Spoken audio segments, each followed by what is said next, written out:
Hey everyone, Jocular Claymore here, and welcome back to Dawntrail. So last episode, we took down Valley Garmanda, the legendary beast that was terrifying the lands, and we got the gratitude of the Yakui, the giants. Now we're back here in Thuliolao. We're going to catch a breather and relax before we make preparations for the next step of our journey. So without further ado, let's get into it. So you know what we have to do. We have to roll our minion roulette and see who we get for this episode. Oh, Torgalpup! Our little Torgal, yeah. He's our best friend from Final Fantasy XVI. And I was able to get him from the collaboration event, so that's cool. Welcome to the episode, buddy. Alright, let's talk to Erenville. Rest well, everyone. We can meet back here later on.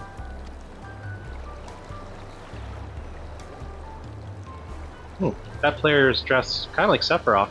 That might be the point. Really cool. I have a small errand to run in the city, so I'll leave you to recover. Will you be heading to the palace, Wuklamot?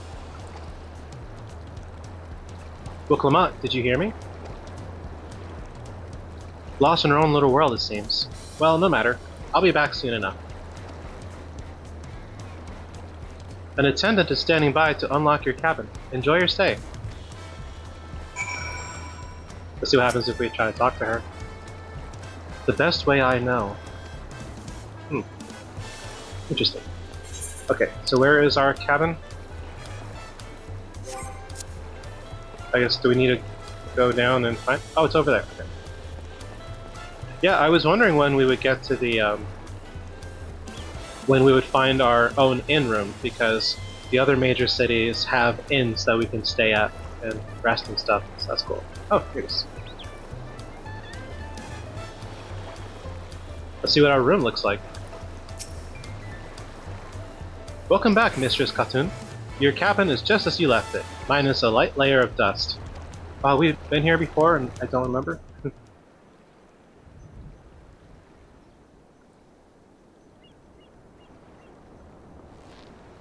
Beautiful.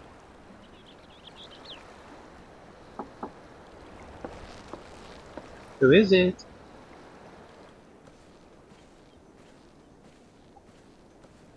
And there's our barber that we can talk to. Oh. You have a moment?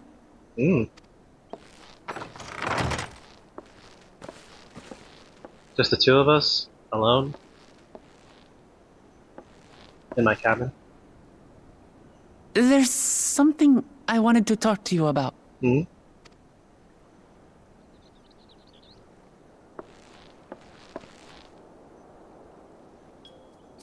So,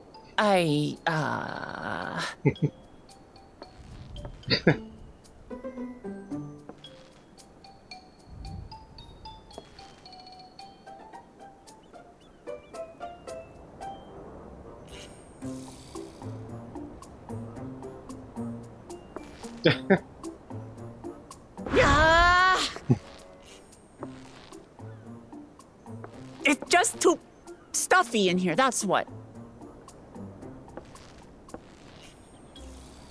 We should go outside. Aye, a nice walk in the fresh air. That's what we need. I am super intrigued right now.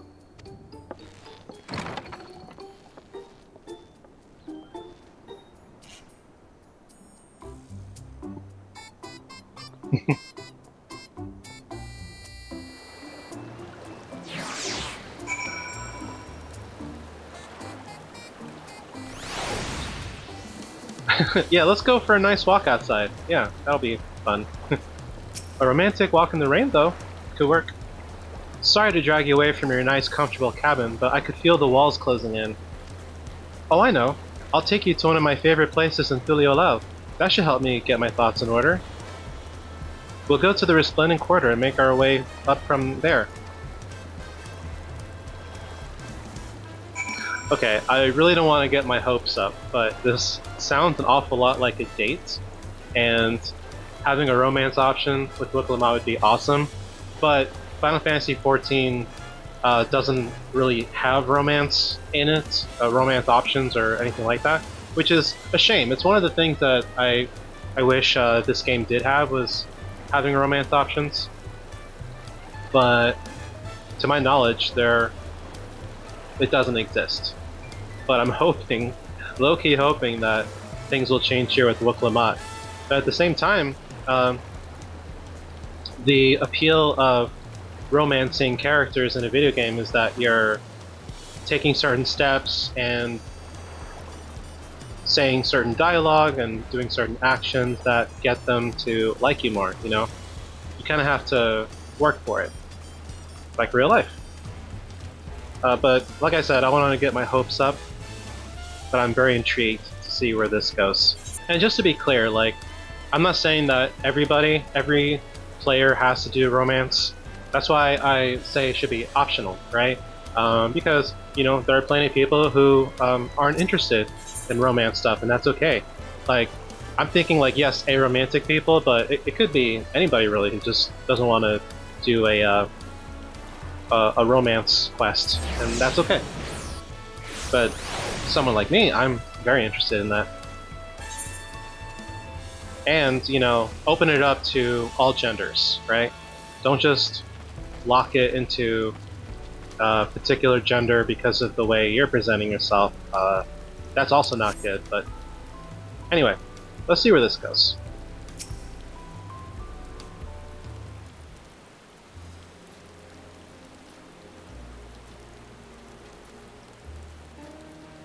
Kashiwa, what are you doing up and about? Is your back feeling better? It's much healed now, so don't make a fuss. Besides, I can't be lounging in bed all day when you're out there fighting your hardest to win the throne. You're the claimant with the greatest love for peace. I love this nation of ours, and lending you my support is the least I can do.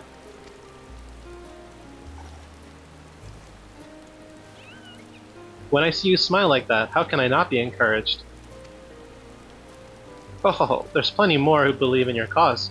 I can recruit a whole battalion of smiling faces if you think it'll help. Yours alone is more than enough. Thank you, Beshiwa. And thank you, Third Promise. I shall pray for your success in the contest.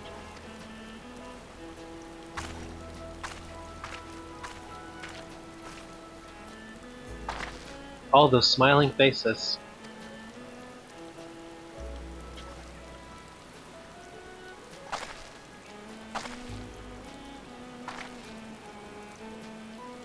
Ah, sorry, Odd. I'm getting distracted. It's just that with the progress we've made in the contest, even these everyday encounters feel that much more special. Do you think we can take our time and maybe wander around a little first? Then we can head to that spot I was thinking of.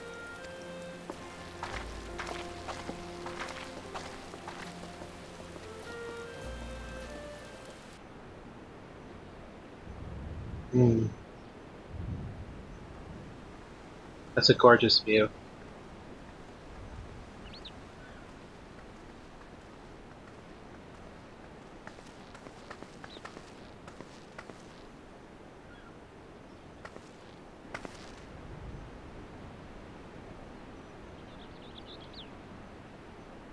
This is much better. I used to come here all the time when I was little. Would look out over the whole city, and whatever worries I had would seem so small.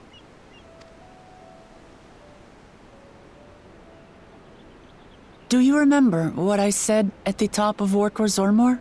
That I would fight to preserve Papa's peaceful Tural?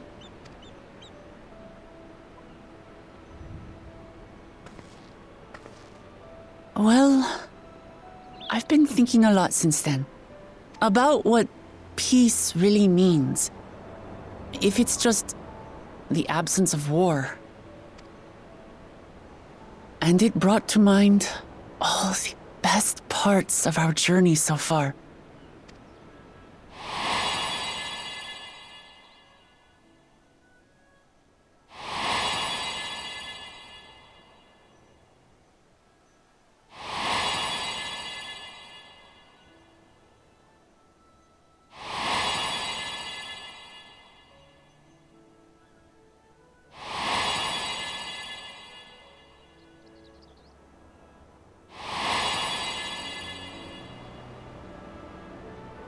I realized nothing gives me greater joy than the happiness of others.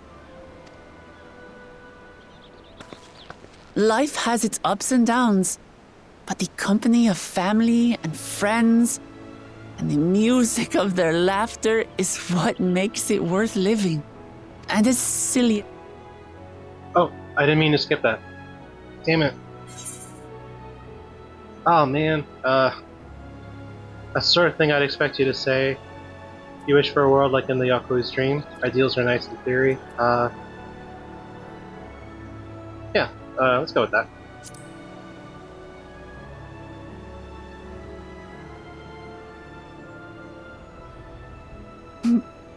Really? I feel proud somehow.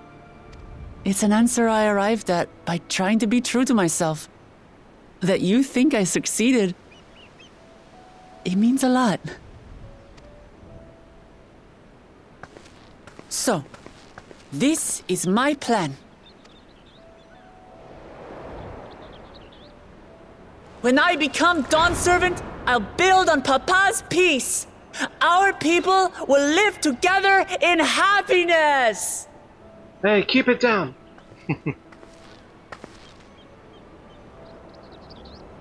It's just like Kryl said. By taking the time to hear their concerns, understand their feelings, and consider how best to serve, with each passing day, I'll be that much closer to becoming the leader I want to be. It's hard for me to say how much I've changed since the contest began. But there's one thing I can say with confidence. I wouldn't have come this far without you as allies. Aw. If it wasn't for you all listening and feeling and thinking along with me, I would have never learned so much, and in so short a time. There are 2 keystones left. After everything that's happened, and imagining what could happen, are you still willing to walk this path with me? I mean, yeah, of course.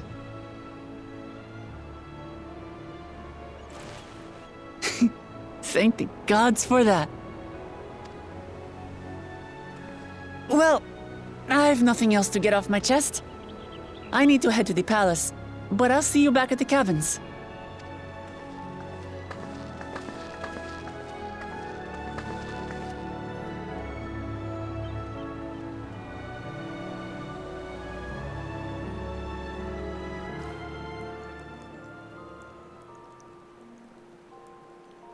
I was really hoping for some romance, but I admit that it would feel strange that, you know, of all places in the game, that they would add that in right now, at this point. Our horns going through the pillow. But I mean, come on, like, the social cues, like, it seemed like she was flustered, right? Like she wanted to, like, confess her crush, or her, you know, she had a crush on us or something, but wishful thinking, I guess. But yeah, peace is good too, yeah.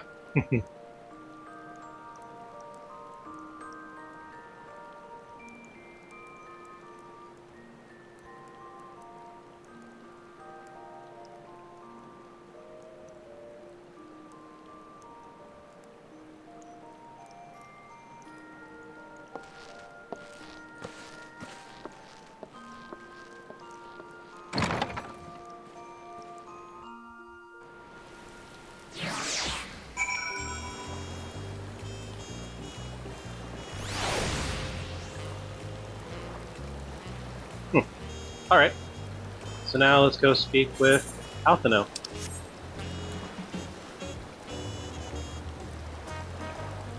Yeah, then again, like, romance options hasn't really been a thing in Final Fantasy games. Like, in Final Fantasy VII Rebirth, you know, and the original Final Fantasy VII for that matter, you technically had romance paths where you could romance Tifa or Aerith mostly, but there were some other characters that you could romance, and it was more funny, and it was funnier.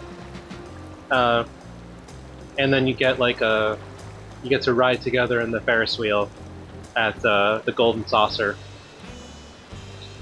But other than that, I feel like Final Fantasy games are lacking in that department of having options to romance characters, especially in an MMO like 14, where there's so much opportunity for player expression, character expression.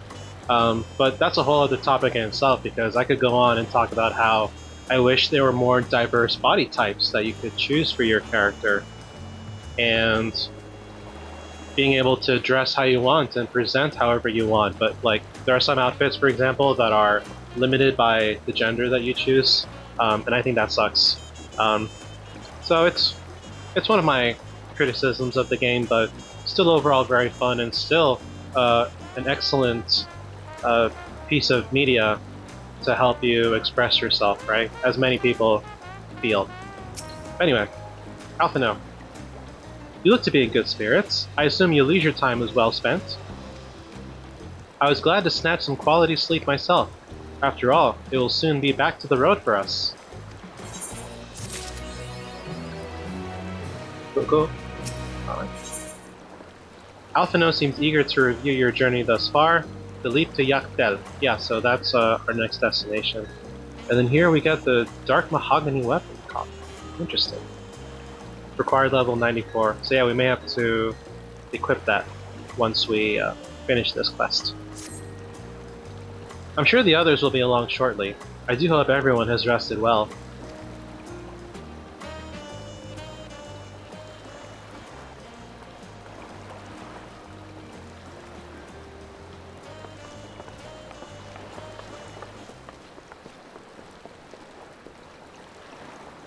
Now that we have refreshed ourselves somewhat, let us consider all claimants as they currently stand. Zoral Ja and Kona have completed every feat thus far and hold 5 keystones apiece.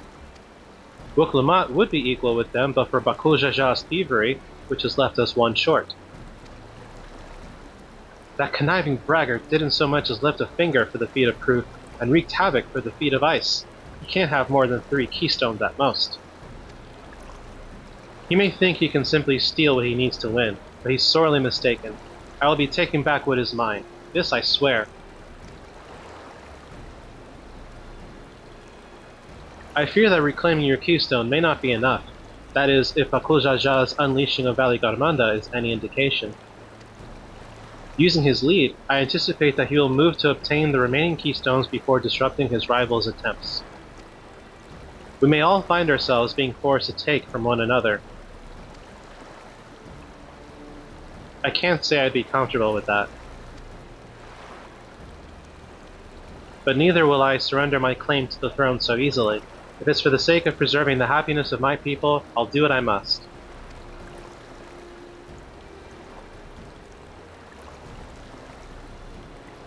The last 2 keystones we require are those of the Lay of Repast and the Lay of the Brotherhood. The former depicts the cessation of hostilities between the Mamulja and Xibruq in the forests of Yaktel, specifically near a village called xibruq. That's where I was born, if you recall. I haven't been back there since Papa took me in when I was a baby.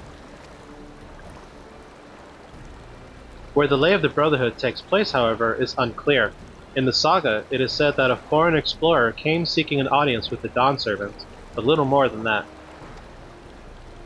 Eorzea has a similar tale. The explorer Ketenram befriended a 2-headed king known as the Autarch before commencing his travels across Tural. He journeyed here several times afterwards, but was ultimately lost at sea. At least that is the commonly held belief. Your 2-headed king certainly sounds like Papa, so this Ketenram fellow must have come to Duliolel.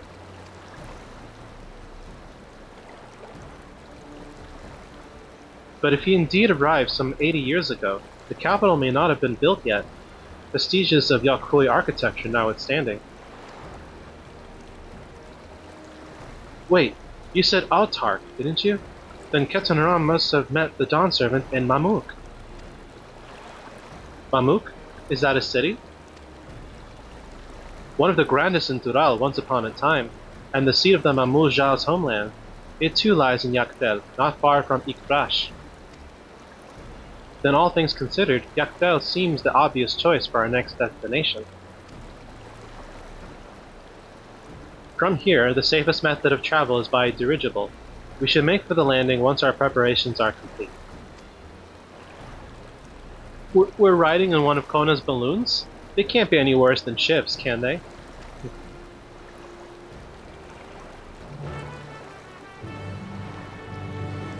Yeah, something else that I've been thinking about is that my guess is that we're not even halfway done with this expansion as a whole. And we're not that far off from finishing the Rite of Succession, or so it would seem. We need, what, like 2 more keystones? Something like that? But something tells me that the story is not going to end there, that there are going to be further complications. Something that threatens all of Thuliolal, or the entire continent. And us having to save the world again, so to speak. But then again, like, the developers were saying that this expansion is more like a vacation type of story, and that there isn't really going to be much world saving, but who knows? We'll see. Okay, so in terms of preparations, I believe we have equipped all of our weapons and items and updated our materia. This stuff here is old stuff that we can't use anyway. Yeah.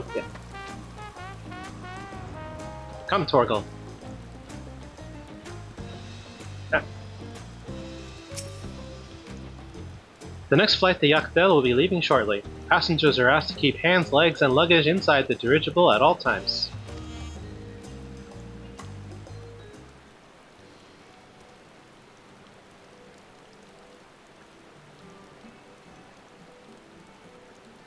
Are we sure that thing will stay in the air all the way to Yakdel?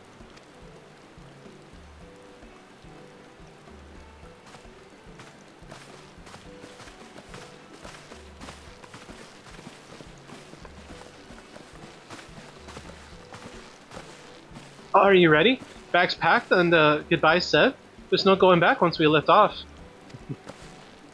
How about a kiss for good luck? Not that I'm nervous or anything. I'm just making sure that you're not nervous. I'm not nervous, you're nervous. She's so precious. Oh, who am I kidding? My knees won't stop shaking. Hey, will you hold my hand? Just until I've settled my nerves. Square, you can't do this to me. Like, all this teasing. You can't do this. Maybe ask Erenville. No, of course you can hold my hand. You're the nicest person I've ever met, Odd. I'll try not to crush your hand. There she is! Third promise, wait just a moment.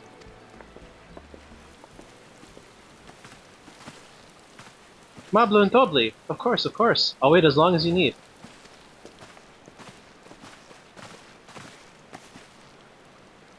Sorry to delay you, but we were able to discover the origin of Kryl's earring. Ooh, cool. Is that so?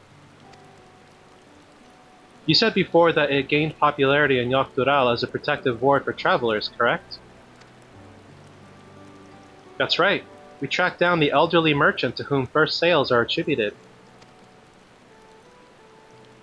According to him, the design imitates an accessory worn by a foreign mage he met at market some 20 years ago.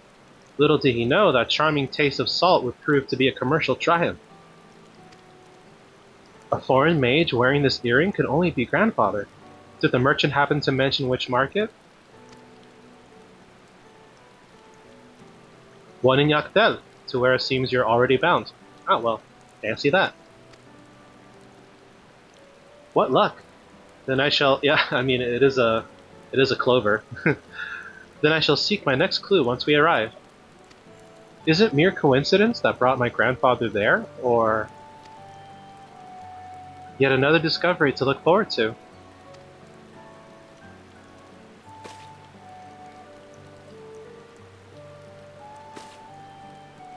Thank you both for coming all this way.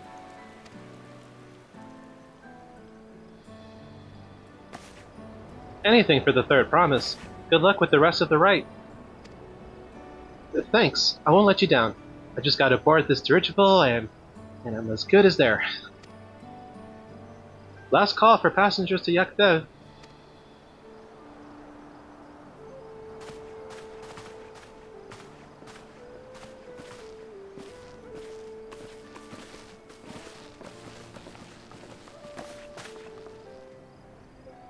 I really hope she wins.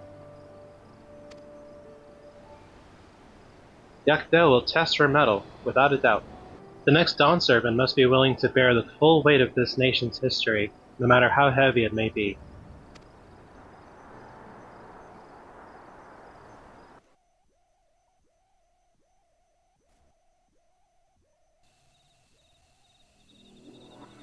The fierce Xibruq hunters who laid claim to this land call it the Azure Forest, Yaktel. That's beautiful.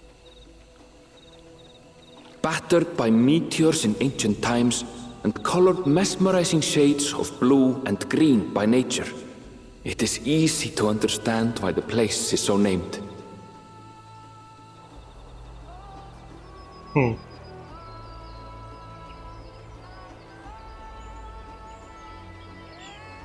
So I guess that's a dirigible. It is here, where the Xibruq and Mamulja once battled for dominance, that the right of succession would reach its climax.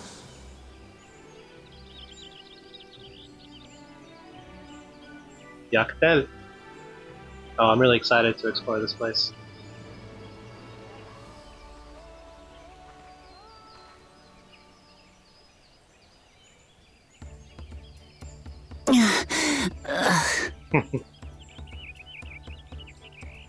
Are you all right?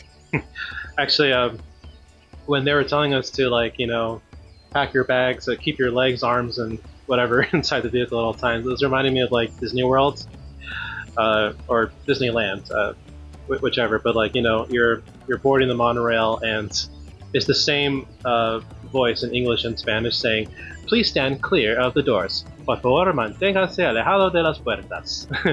I was hoping to make that joke while they were inside the dirigible, but anyway.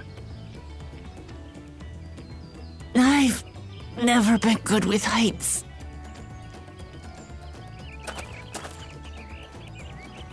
The vegetation is far denser than in Kozumautka. I suggest you pay more attention to the ground, unless you want to walk straight into a cenote. Cenote? A cenote? Cenote. Sinkholes filled with rain and groundwater. Many meteors fell here long ago, it is said, and after they struck the Earth, it became susceptible to erosion. So, quicksand, essentially? Which, from what I understand, quicksand is not as deadly and scary as, you know, movies and shows would have you believe. Deep as some of the pits are, you'll not climb out in a hurry should you take a tumble. So, don't take a tumble. Waklamat. Yamati. It was one time. Is the Xibruq community depicted in the Lay of Repast close by? Aye.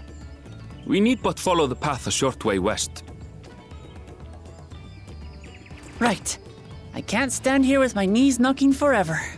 Let's get going.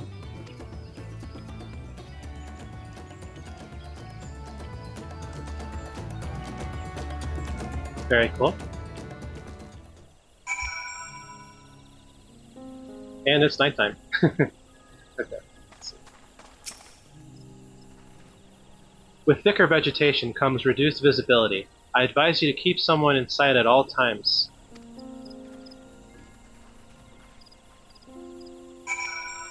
Alright.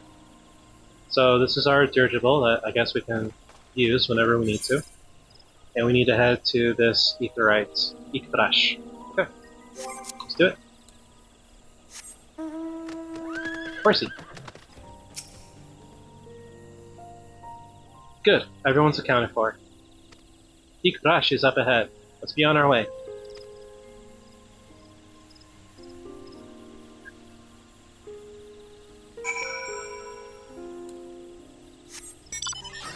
Yeah.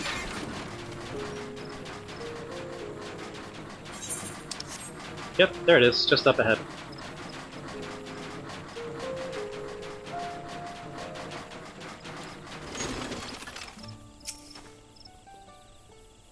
Aaronville was not exaggerating about the cenotes. It would be a grueling ordeal to climb out of one.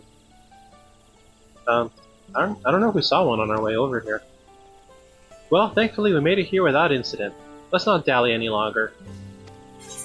Okay. New Ethernet destination. Nice. And we got new weapon. Let's see.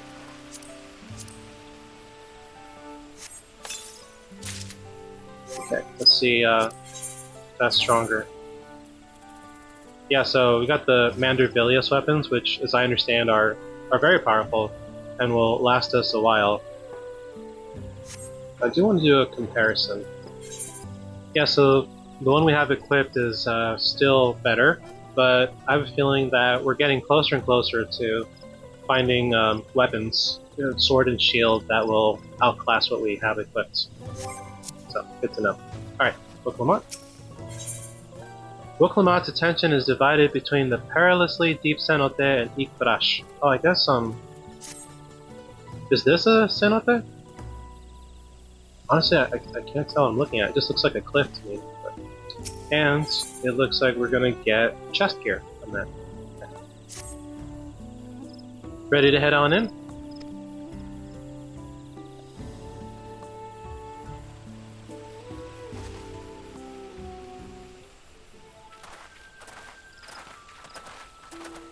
Can't forget to attune to the Aetheryte. Our first task should be finding the Elector. Hopefully our relative tardiness will not reflect poorly upon us.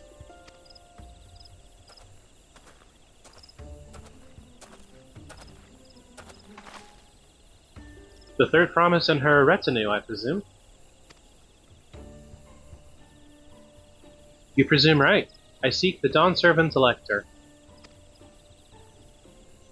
Then come and join us in the Garden of the Stars at the village center. Everyone is waiting for you.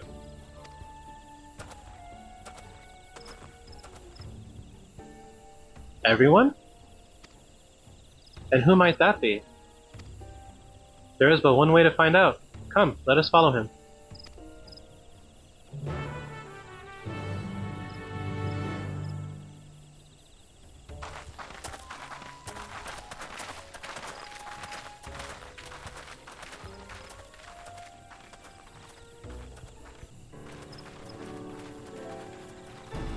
Oh, it's the others.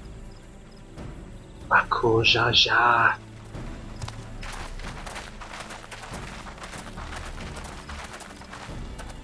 At last, we are graced by the presence of the third promise. Oh, fuck off.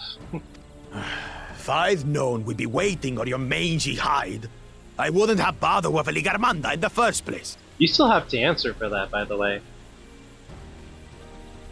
You self-serving piece of weaver dung! Do you have any idea how many could have been hurt?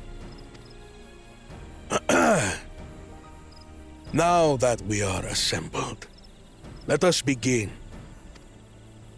My name is Hunmuruk. As xibruq, I have the honor of serving as Elector on behalf of my people. Yeah, I figured you were the Elector. Like your mustache. As all four claimants must be present for this feat, we have eagerly awaited your arrival. Third promise, if you would please join us.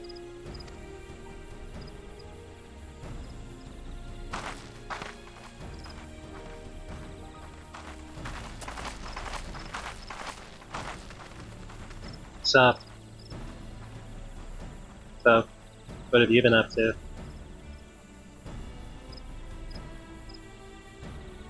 Thus far, you have faced each other as rivals.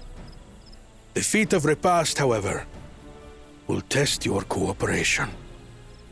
You must complete this challenge in teams of 2. Okay, this will be interesting because I want to see how the pairing works. To me, obviously, Wuklamot and Kona should work together, and Zoraja and Bakujaja should work together, since they're like, you know, not nice people. But it's going to be more interesting if, you know, it's a different pairing than what I just said. So, let's see. What? You expect us to work with one of these weaklings? Be warned. Only the triumphant team will receive keystones. I advise you to cooperate with your partner. Teams will be decided by lots. Those who draw the same color will be paired accordingly.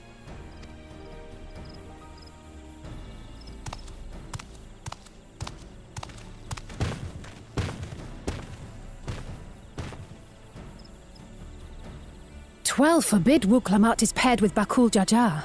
After all he's put her through, I wouldn't blame her if she did something rash. I might even help.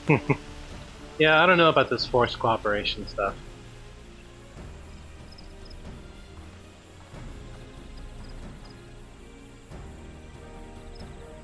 Claimants, please present your colors.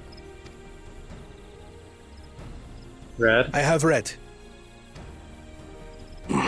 Blue. On separate teams, then. And the rest? Red. Which means... Together again, as fate would have it. I mean... That was expected, but even with the random colors... I don't know, I thought it would have been more interesting to see a different pairing, but okay. It works out, honestly. Victory's as good as ours. With our claimants thus paired, so too is their opposition.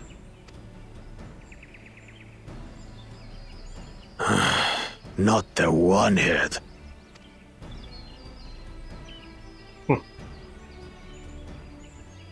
Listen well, for the trial that awaits you is as follows.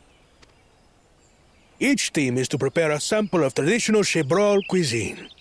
Xibruq pibil. Oh my god, it's a cooking test. Oh, amazing. This is Food Network shit. And now we must cook. Another ludicrous feat. So it might seem, but there's bound to be deeper meaning to it. Agreed. Given that the very future of our nation is at stake, all parts of this rite must have significance.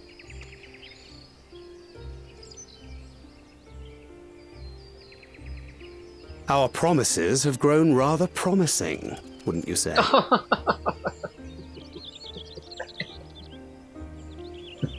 Sorry. Indeed. If I were to guess at the significance of the feat, few things reflect the history and development of a culture so clearly as its culinary traditions. And I've been hungry for a while too. Maybe I should eat something. The variety of stewed dishes in Garlean cuisine bespeaks their agricultural roots and cold climes, true.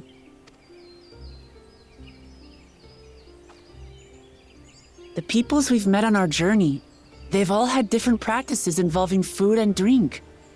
The Hanu replenish their magical energies with reeds, while the Pelu have turned their fondness of beverages into a living.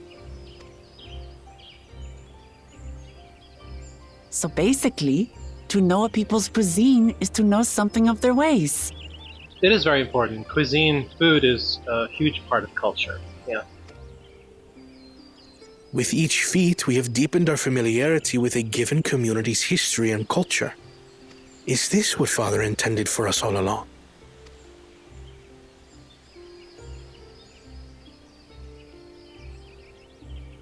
But a leader with his vision must see that the past doesn't hold the answers we need. It is through embracing innovation, not adhering to tradition, that we will usher Tuli Yolal onto a more prosperous future.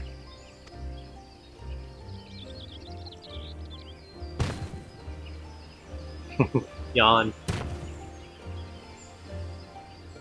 The rules are simple. The first team to prepare and partake of satisfactory xibruq pibil will be deemed victorious. You will be judged by your sample's taste and appearance, as well as your adherence to appropriate cooking techniques. I really wish our lecturer could be Gordon Ramsay. That would be amazing. Kitchens have been made available for your use. Note that you may be asked to retry should your dish fail to pass muster. Let the feat of repast begin.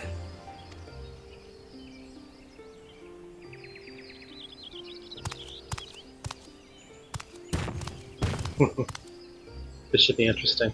I've never actually heard of xibruq pibil before. What's it like, I wonder?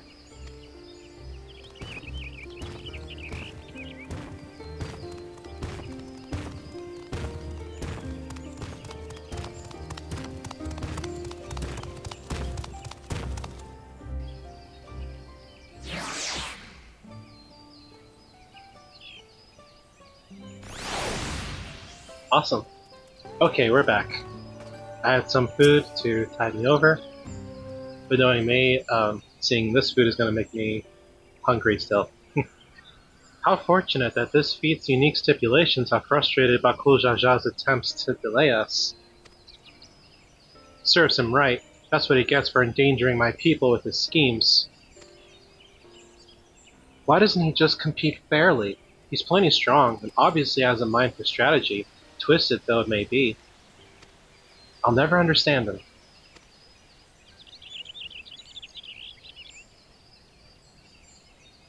Putting aside our competition for the moment, allow me to express how glad I am for this opportunity to work together. Aw.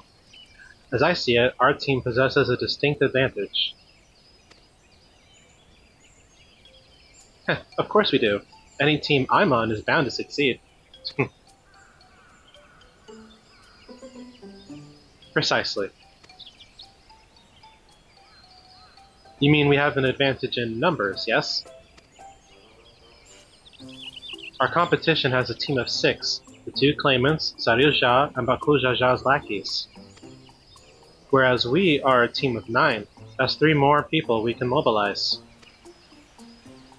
With the task suitably delegated, it should be a brisk affair to learn the recipe and assemble necessary ingredients. Too easy. Well, we mustn't be overconfident, lest we make a careless mistake that could have been easily avoided. Our first order of business should be determining the recipe for xibruq pibil. We can hardly gather ingredients for a dish we know nothing about. Given the nature of this feat, asking for answers directly may prove less effective than simply observing the daily habits of the xibruq people. Let us gather here once we have seen what clues this village has to offer. Ah, low battery.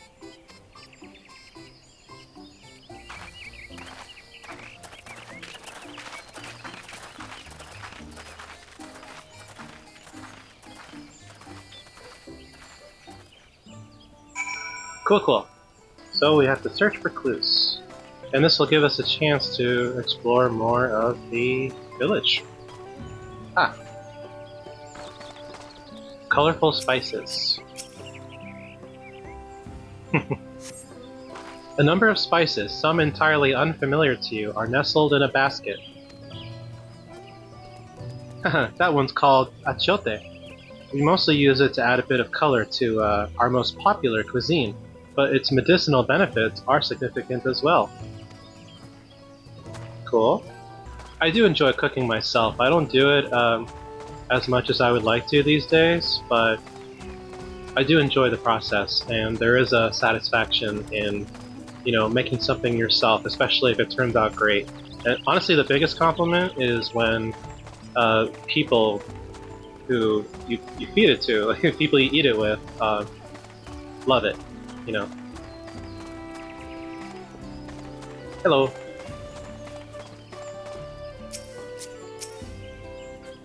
We ought to cut our losses and head to Mamuk. This feat is nothing but a fool's errand. Oh, are they, Bakul Jaja's lackeys? You're the fool if you think he won't tan our hides for leather if we dare to return without enough keystones. Besides, we've taken from the house cat before. How difficult could a second time be? Don't be so sure of that. Well, what are you looking at, salt liquor? Mind your own business. Well, excuse you, salt liquor. Okay. So we still need to find stuff in this area. Oh, there. Fastidious fellow. Excuse me. The recipe for xibruq pibil? I wish I could tell you, friend. A dish so delicious is meant to be shared. Alas, we are forbidden from divulging anything. Orders from Hunmubruk himself. But your mentioning it has given me a fierce craving. I only hope there's still xibruq to be had at market. Wink. Okay, so we're done there. Now I guess we go to market. Is that where that red area is taking us? Yep. Bright banana peel.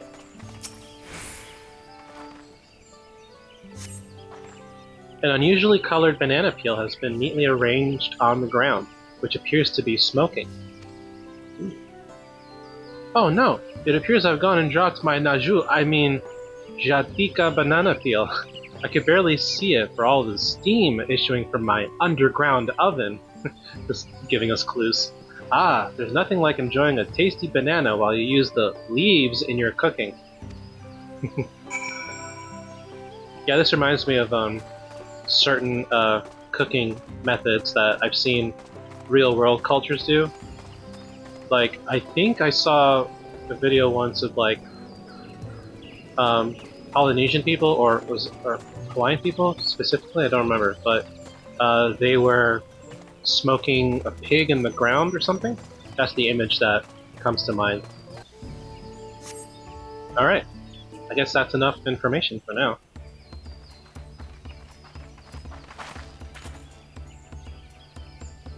Sorry, I'm back.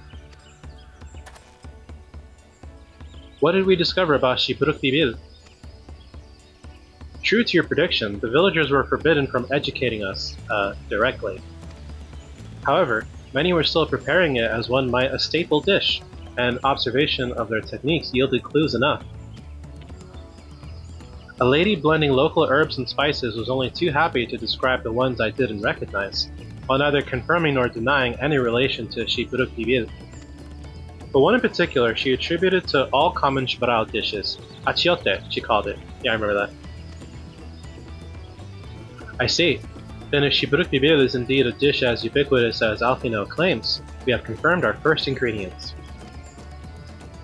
Meanwhile, I did observe a cook bearing bundles wrapped in the leaf of najul, or banana, in certain localities.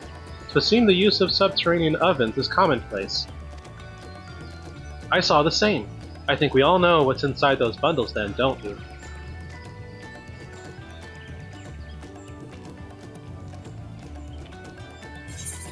Oh, pop quiz. xibruq, without a doubt. A sizzling slab of beef. It smells so good I could practically taste it. The squeaky flesh of a bipedal fish. Let's go with xibruq.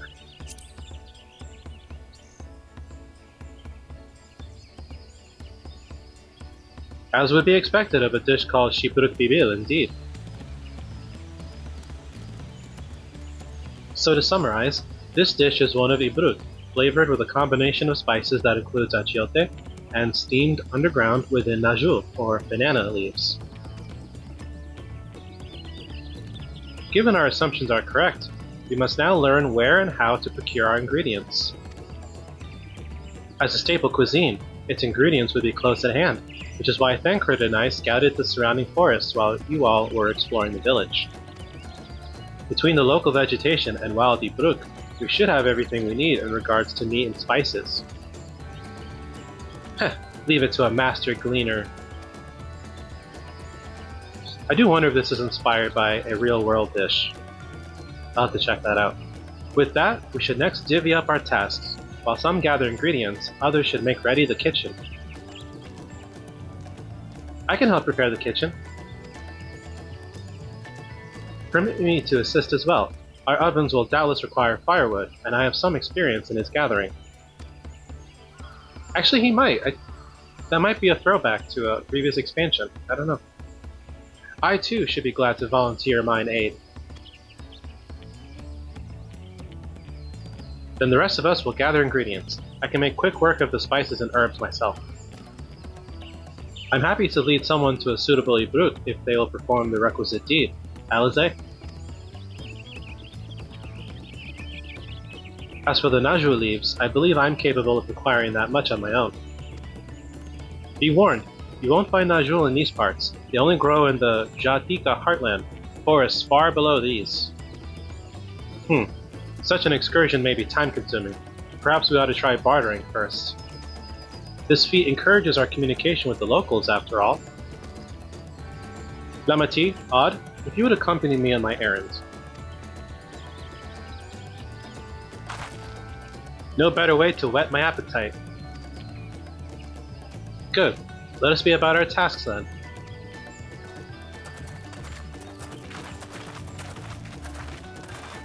Alright, Food Network edition, let's do this.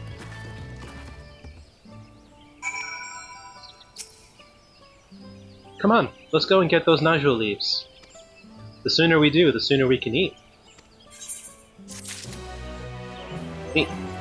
Alright, let's open this. Cobalt tungsten vest of bending. Okay, yeah, so we'll have to equip that later on with our materia.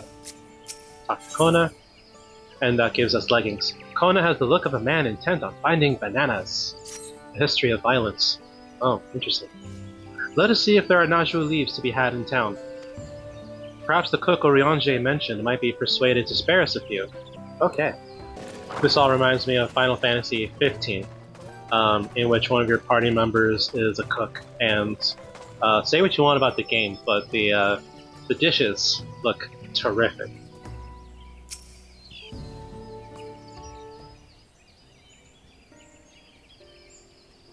Oh, hello again. Did you need something?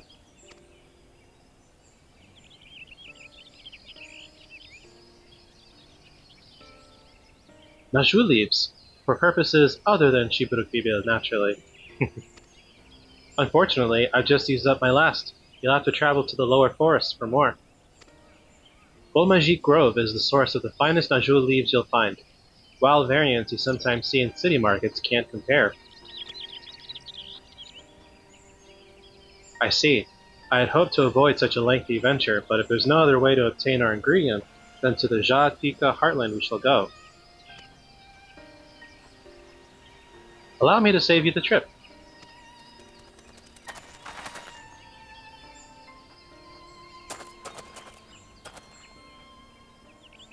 Traveling there requires that you go through the Tianbek Traverse, but it has caved in, due to the recent storm, I expect.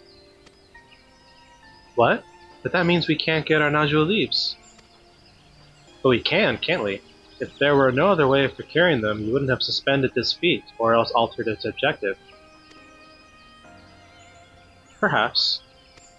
Anyway, I apologize for the interruption, but having overheard your conversation, I felt compelled to chime in. That's very kind of you. Any last-minute advice you'd be willing to share? Only to undertake the feat of repast with an empty stomach. You may find xibruq pibil to be a delicious but daunting dish to finish. I can't wait. What if it's like super spicy? And we've seen before that Wukalamat can't really handle spice, so that'll be fun to see. Still, if there are no leaves here, and we can't travel for more, how are we supposed to gather all our ingredients?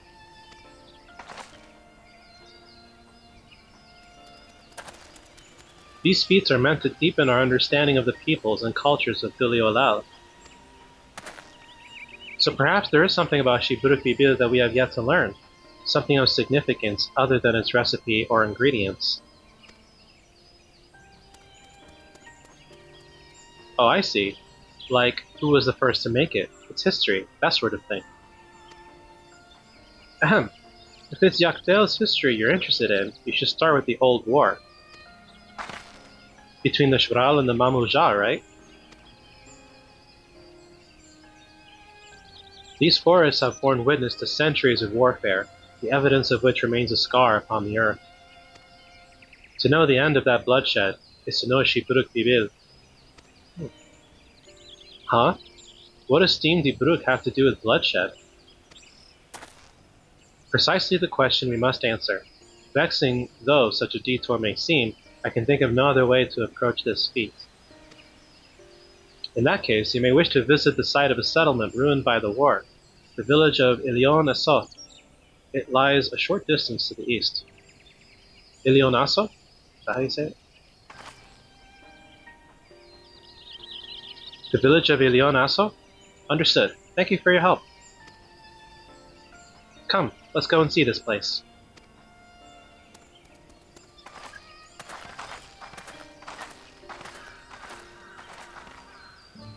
Alright, well, where will that be?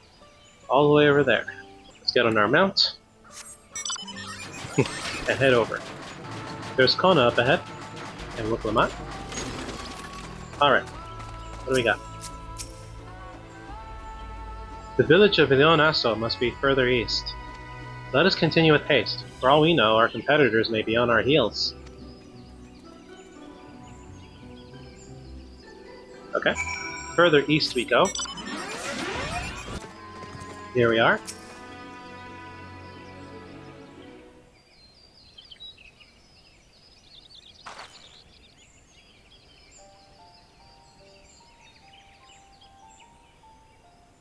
So this is the village of Ilionaso, or what's left of it. It was a place of light and life. My great-grandfather called it home, in fact. Hey, Bukevu. Bukevu! I didn't know you were Nyaktel.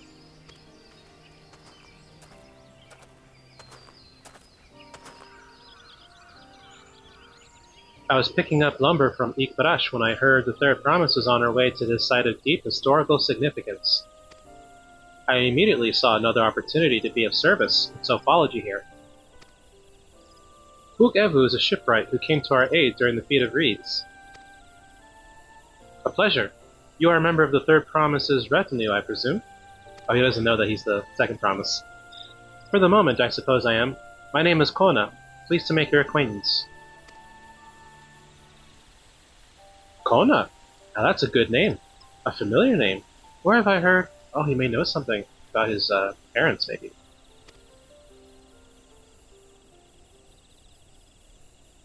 Kona? As in the second promise of Duliolao? Oh, there he goes again. To think that I addressed the Dawn Serpent's own son as some common retainer. Such disrespect cannot be excused. Please take up your gun and... Oh, come on, not this again. I take no offense, so please do not dwell on it. Alright then, I shan't dwell on it. And right on cue. At least he's consistent? I understand you wish to learn about xibruq pibil. While I am forbidden by the xibruq to divulge any information regarding its preparation, I would be happy to share what I know of Yaktel's history. We'd appreciate that. In its most basic sense, the conflict between the xibruq and Mamuja was one of land.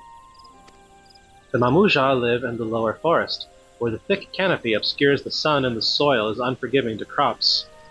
This drove them to covet the upper forest, the home of the xibruq, and they launched a determined campaign to seize it for themselves. Yet advantage ever favors higher ground, and the xibruq forces held the upper hand against the invaders, rebuffing them time again. But as the state of this village would attest, the tide eventually turned. What brought it about? Something you know all too well. Blessed siblings.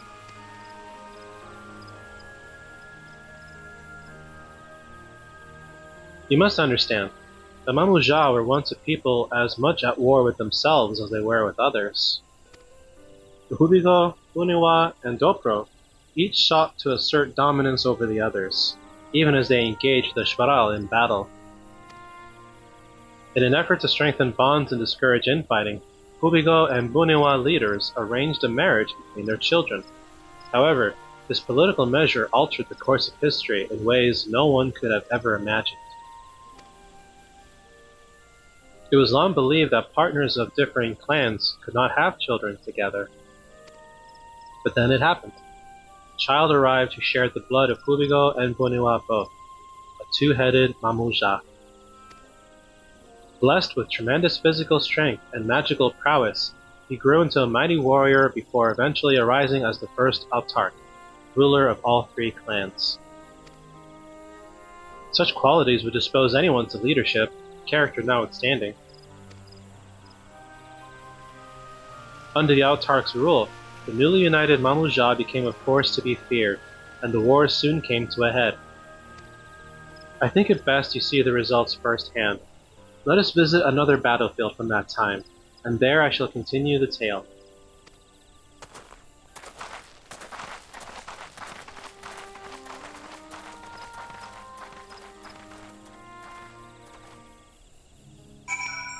Okay. Polar bear.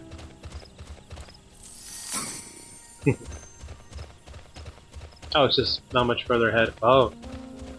Yeah, like you can see the forest is burned down. Yeah.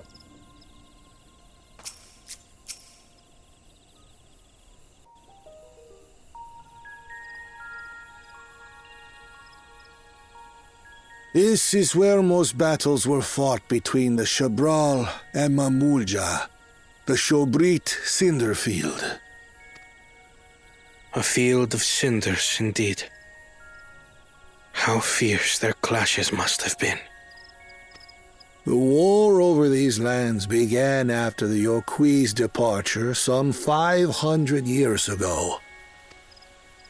And for 4 centuries thereafter, the two enemies repaid violence with violence, a constant stream of minor skirmishes punctuated by massive slaughter.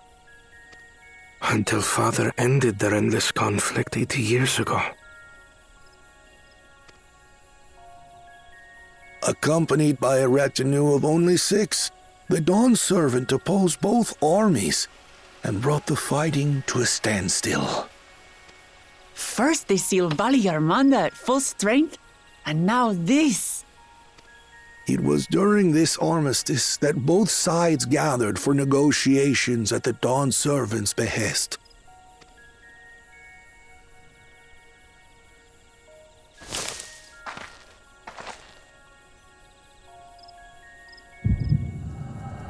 Oh, here's the echo.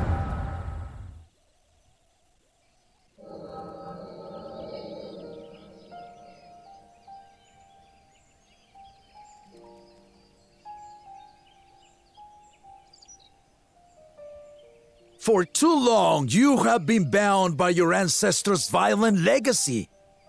It is past time you broke free of it. There's Glu Jaja, and I wonder if that's Gurfulor behind him, the giant. Tell that to the Scale Scum! We fight to protect what is rightfully ours! If not for their greed, we'd be living in peace! Puff your tails and scurry off, then! Cowards like you ill deserve the bounty of this forest. Even should one of you succeed in vanquishing the other, your triumph will last only until a new invader arrives. There's the Vow of Reason. I don't think we've heard him speak until now, because he's been sleeping. Tell me, do you know of the vast continent that lies far to the east, where numerous nations vie for dominance?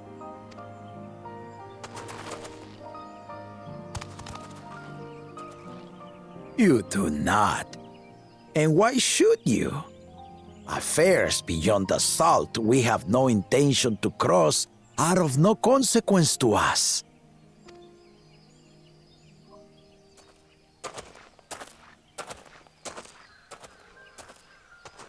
Not until those affairs come to Tural, like our honored visitor here. He's from across the ocean. I've been to the ocean before, and it's nothing but water farther than the eye can see. What sort of vessel could possibly reach its end? That such technology exists is indisputable, as is foreign powers' awareness of Tural. So I was saying earlier that my theory is that, you know, there's going to be more to this story than just the rite of succession. And yeah, what if Tural gets invaded?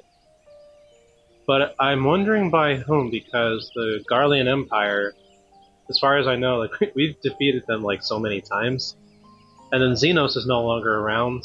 And I don't remember if like there are any Asians still around, or it's going to be a completely new power. But yeah, maybe there will be invaders who wish to colonize Tural, and then we have to help stop it. That would be interesting to see.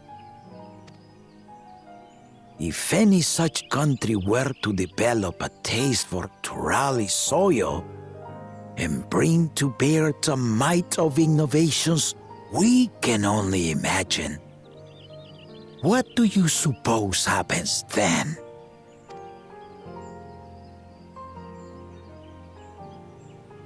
You do not know the warlords of the East, but you know that if they came, they would not settle for a single forest. True. By joining hands, we might create a unified front, an alliance capable of repelling them or any other foe. There is no greater proof of these than my companions and I. Alone we are weak, but together we triumphed over Valigarmanda. What? You defeated the Sky Ruin? I'd take you for a liar if the sting of our own defeat wasn't still fresh. Their coordination was indeed impressive. How the Pelu stymied our efforts to cripple the Yokui's legs and defend our ballistas. And when we withdrew to strike again from a distance, the Hanu called the winds to make our arrows miss their marks. In seeking to exploit their weaknesses, we only subjected ourselves to their strengths.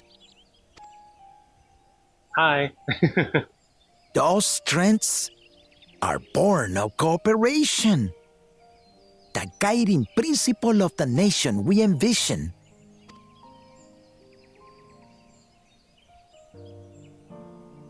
But our feud has lasted for centuries. How do you expect us to join hands now? Ha ha! Give us an evening to convince you.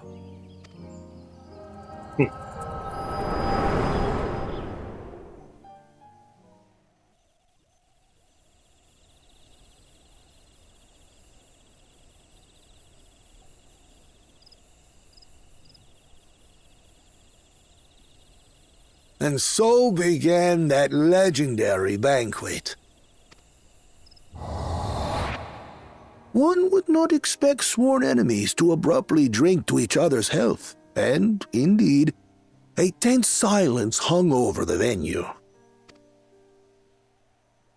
But then, the Dawn servant called for the exchange of traditional cuisine. So it was that the Mamulja partook of spiced meat, and the xibruq steamed najul. Before long, delight manifested upon the faces of those present, each side impressed by the other's dish. Seeing this, the Dawn servant laughed and declared once more. Their flavors, he said, would be even better combined, and he proceeded to help them prepare the new creation. It's like a better version of Thanksgiving, right? In the U.S., which, by the way, like the actual Thanksgiving is like nothing compared to what you've heard about it. Very different. But this here in the game, in this story, sounds like a much better version, idealized version of that. That's xibruq pibil, I'd wager. It is a marriage of xibruq and Mamulja cultures, and proof of their newfound cooperation. That's cool. So yeah, it was a dish that helped unite the people. The Dawn servant had asked for a single evening, but the feasting is said to have lasted 3 days and 3 nights. So delicious was their repast. In the end, a peace accord was reached, and the Dawn Servant's words at that time still illuminate our way forward. Ignorance begets a strife. Understanding begets fellowship.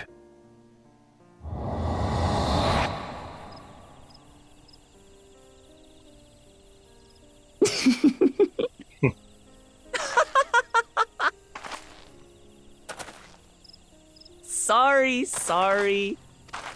It's just to think that he ended an age-old conflict with food. It's all so absurd. It's somehow so very papa, I couldn't help but laugh. We could definitely use more of that in the real world. Ending conflicts with food and party. Yeah, it's like Thorin says in The Hobbit. If more of us valued food and cheer and song above hoarded gold, it would be a merrier world. That's the vibes that I'm getting from this.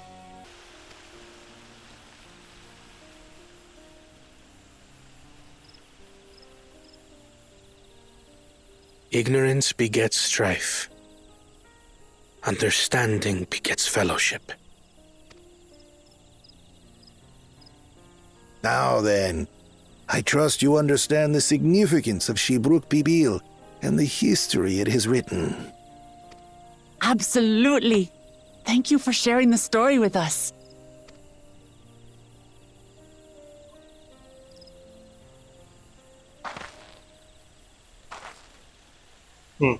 Bob keeps looking there. What's wrong? We're being watched. Someone was there, you say? Perhaps our competition is cooking up some scheme or another. Cooking up some scheme? Ha! Something bitter and half-baked, no doubt. I love these puns. I don't know if they're intended, but they're funny.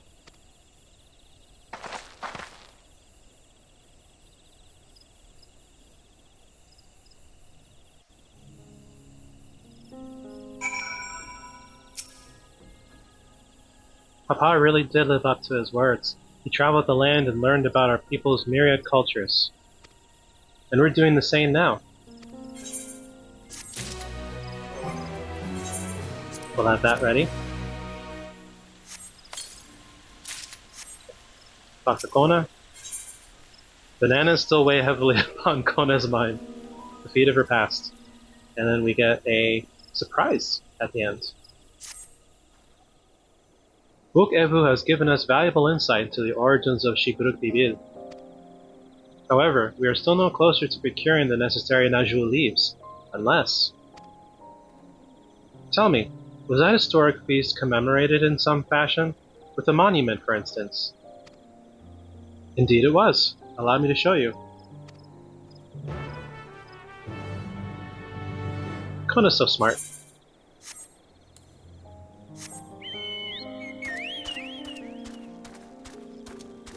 Yeah, I mean, all this devastation.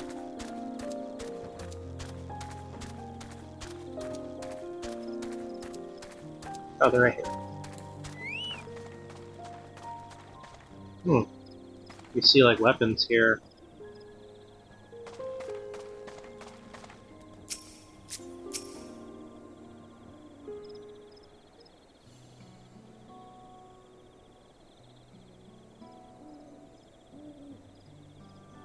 Here it is. Offered up by the two factions, these weapons symbolize their vow that they would never again raise arms against each other.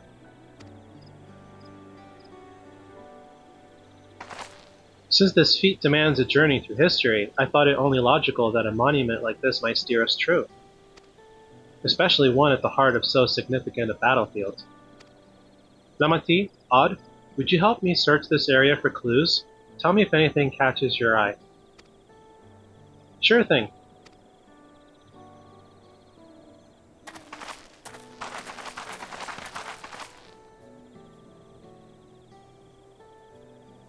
Look here. This soil has been recently overturned.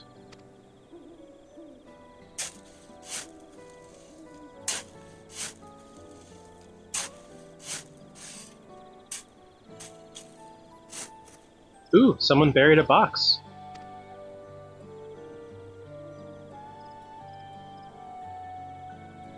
Well, well. I would have been satisfied to find only a hint, but here they are. Fresh Najul leaves. Hunmu Rook's doing, I'd wager. There's a poetry in hiding them on this battlefield, given that it was central to the war they helped end. Huh, so he planned all this from the start. Thank you again, Wukebu. We wouldn't have found these leaves without your help. It was my honor to render assistance. And with apologies to present company, allow me to offer my encouragement as well, Third Promise. Ever since I witnessed your performance in the feat of reeds, I have been certain that you are the claimant most worthy of leading our nation. Saying that in front of Kona? Definitely playing favorites, but okay, thank you. All devised solutions to the Hanu's ailing crops, but you alone sought to know their culture and revive Ihihana, even if it seemed unrelated to your task. In my humble opinion, no one cares more for the people of Thuliolao and what they hold dear. I'm just worried about... Kona's right there, too. Should you again require the historical musings of an old shipwright, I am ever at your service. For now, I take my leave. I do feel like it was messed up to say that in front of Kona. I cannot argue with that.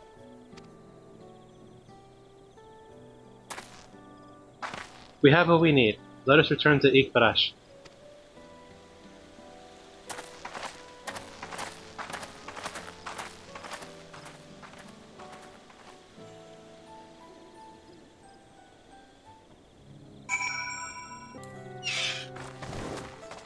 Kona?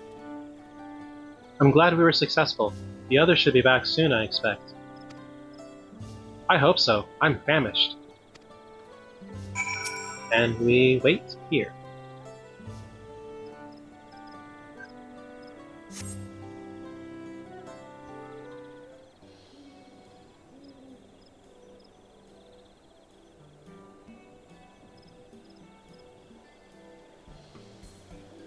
How did everyone fare? We got the Najul leaves. Wook Evu came along and helped us find them. Wook Evu was here? I would have liked to say hello. Yes, he gave us an important history lesson.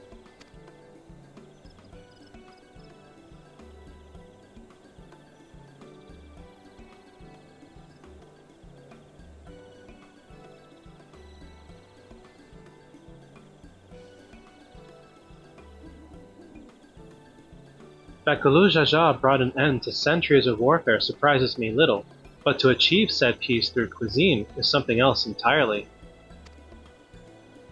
Leave it to my old man to find the oddest of solutions, but how about the rest of you? Is our kitchen ready? Everything should be in order. Uriange and I made another tour of the village and borrowed the cooking utensils we need, with no mention of what we needed them for, of course.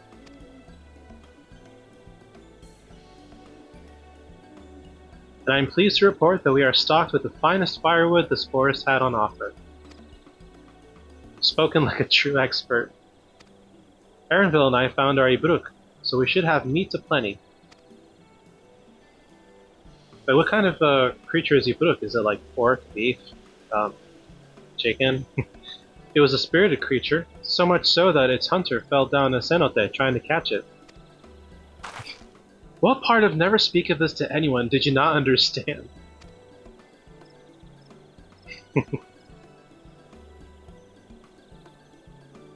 I picked a good portion of local herbs, with particular attention to the seeds that yield achiote. I'm told our resident astrologian divined the appropriate measurements for the seasoning as well. Aye, through further inquiry did I determine the ideal balance of spices.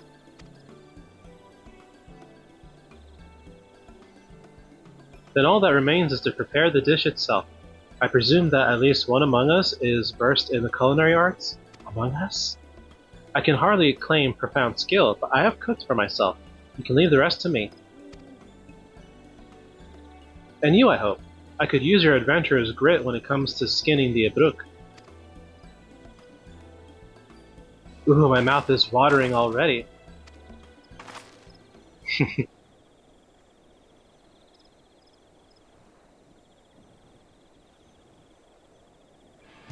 Without further delay then. Well, that's quite a zoom out.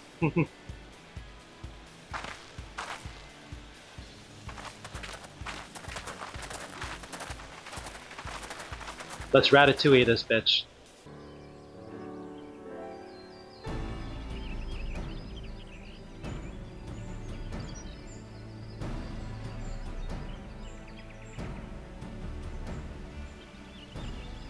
Oh, it smells so good.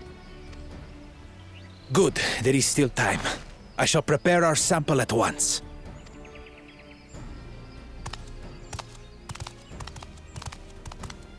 At first, I wasn't sure about being stuck with the one head. But better that than playing nanny to the mewling house cat. Be quiet, Bakul Jaja. No one cares what you think. Damn right. Don't feed the troll. Act tough all you like. Victory will be ours. It's ready.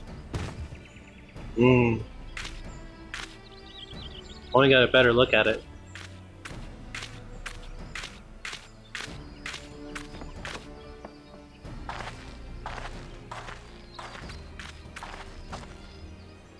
Apologies for the wait.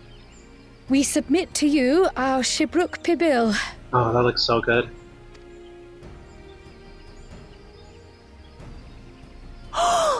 This looks amazing!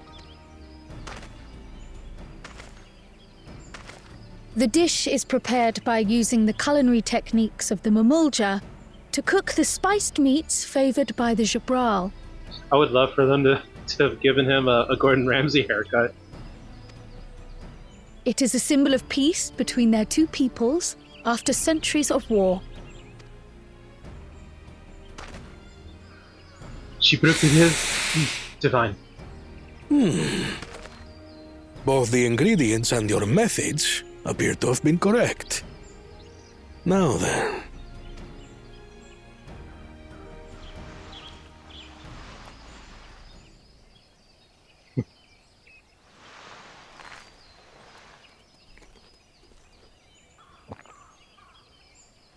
Finally, some good fucking food. In taste, texture, and aroma, you have recreated xibruq pibil admirably. Hey, let's go.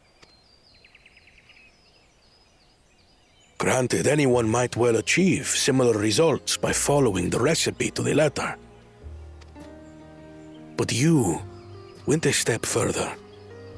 You sought to learn the cultural significance of the dish, about Yoctel's history of violence and your father's role in ending it. Your willingness to take lessons from the past befits aspiring Dawn servants. And for that, I commend you.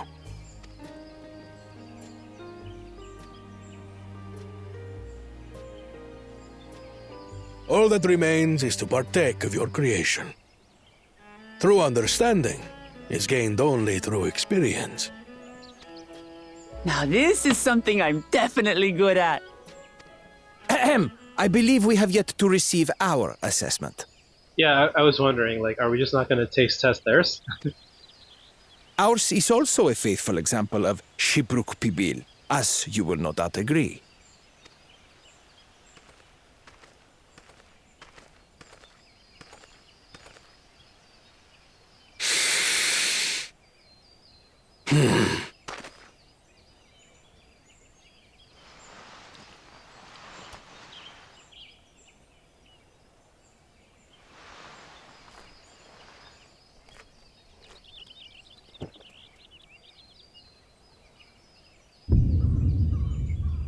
I see. Oh.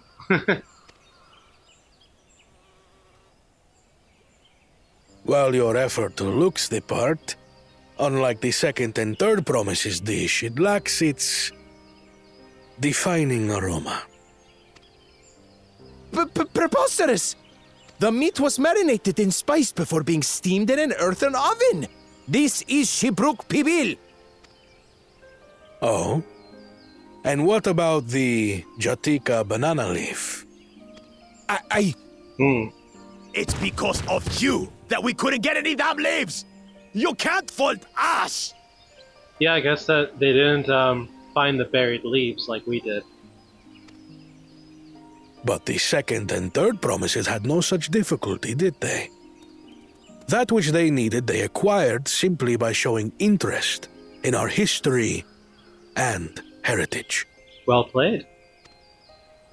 Ugh, it's just some crusty old leaf. Oh. What difference could it make? Yeah, of course you would. Your dish lacks an essential ingredient.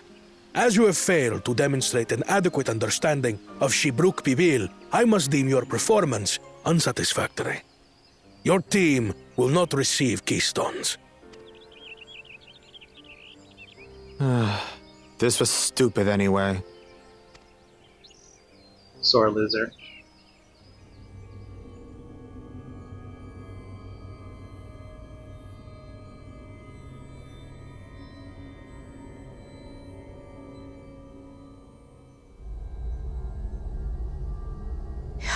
His ambition only grows more intense.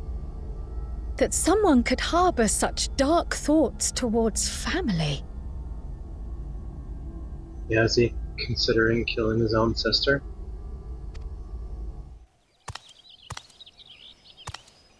What do I care for this sham of a feat? I can always take what I need later.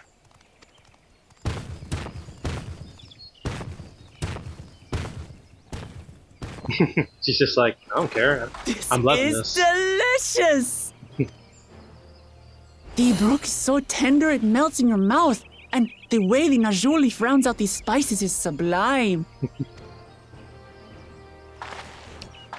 This is the taste of harmony. Someone who only knows brute force and deception could never appreciate it. Oh shit!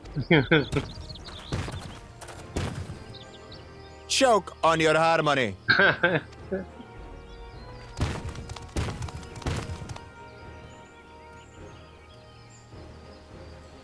Come. Finish your meal. That too is part of the feat. You don't have to tell me twice.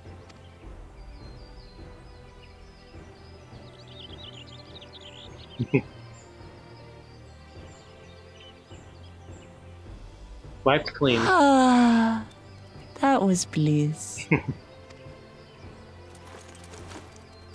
It was palatable enough, I suppose. Oh my god.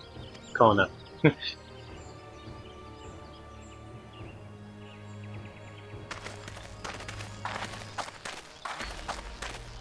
To you, who have successfully performed the feat of repast, I present these keystones.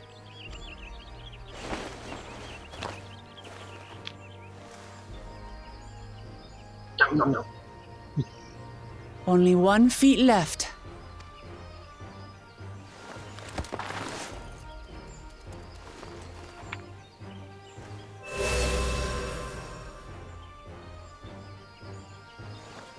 Well, I should get going then.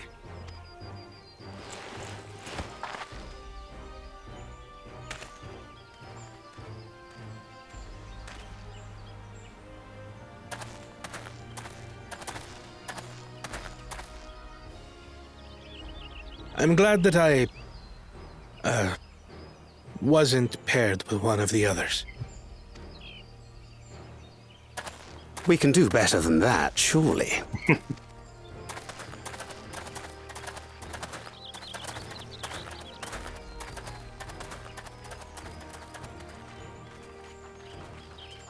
The 6th keystone is ours. Thanks for all your help, everyone.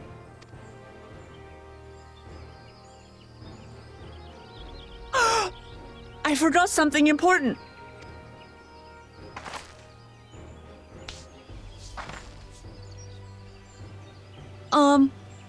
Was there any xibruq people left? I could really use another helping.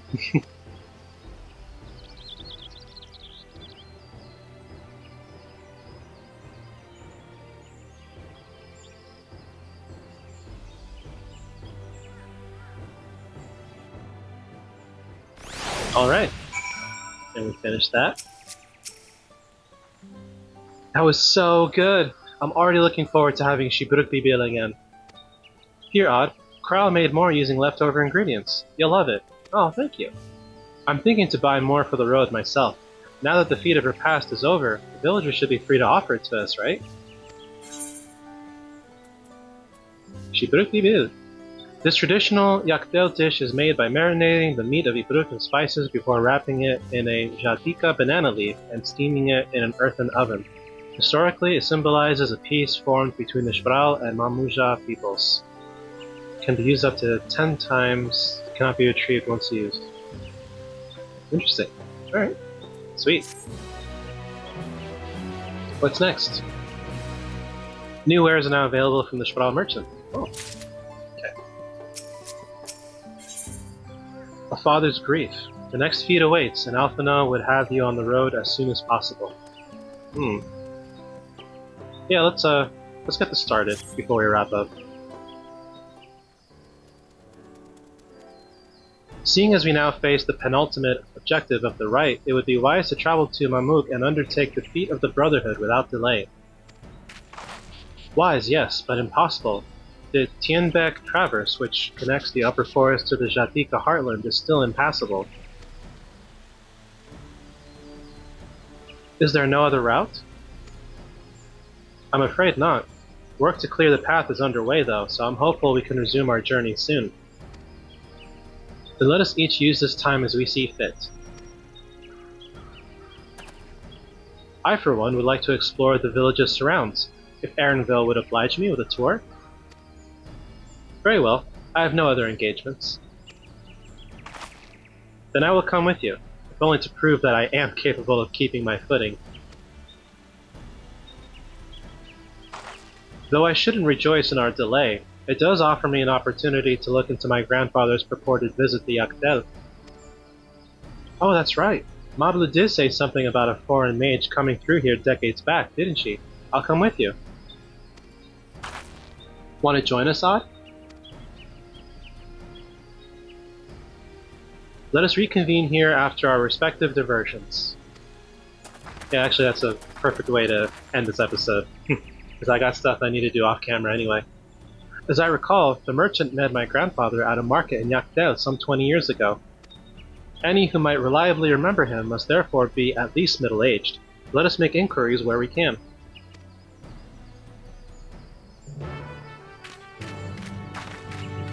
Sweet.